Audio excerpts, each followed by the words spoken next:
Hi guys, okay, so I am going to do a longer tutorial for the gum since it went kind of fast. Here are little lines that I put. They're actually just rectangles in white that are super skinny. I put them at the creases. If you see on your template, I actually changed the color on each block. If you have something that is just going to be fluid as a background, put these little boxes, they'll help.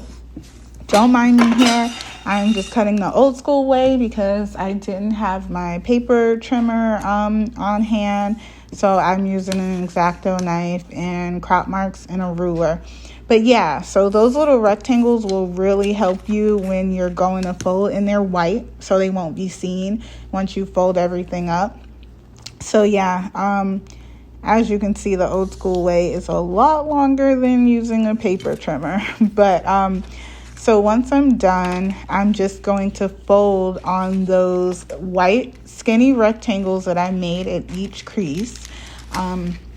With the gum, once you have the Trident box, you're just going to take the gum out. You're not going to wrap this over the box. It doesn't need it. The dimensions are set so that it fits perfectly snug, and I'll show you guys that at the end. What I'm using here right now is just to define the creases. And I'll put all the links below in the description. There's a link for the punch. There's a link for the boning tool that makes the creases. That's what I'm using again. And I just want to make sure like I do that on every crease so that it's defined and sharp, and it can really have structure in like the shape of a box. Now, like I said, you can use cardboard with this if you want to.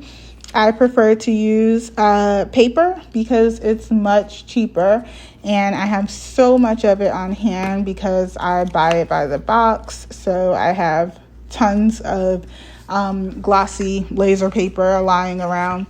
Use whatever you feel is more comfortable for you, but this works for me. So this is just a punch. I'm going to link a punch for you as well. It's just a 1-inch punch. You can find it at a craft store. You can find it on Amazon. Just go halfway. Don't punch the whole circle, just go halfway. Then at the bottom of your template is going to be the glue area.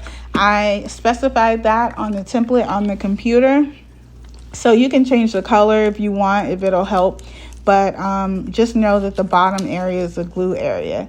So then I'm just folding over the barcode area onto the glue area, and that's it. It pretty much makes the box after that. Just go back and define your creases, and there you have it. It's super snug. The gum is not going to fall out. I'm going to shake it so that you'll see that it doesn't fall out. Here it is. It's not going to fall out with one packet, and it's definitely not going to fall out once you put two. With two, you might think that it's getting a little tight, but it's secure. It's easy to slide out. It's fine. Just once you put them both in, make sure your structure is fine. And that's pretty much it, you guys. These are super easy and super fun. You're going to make great favors for adults, for graduation, for all type of events. Hope that helps. Bye.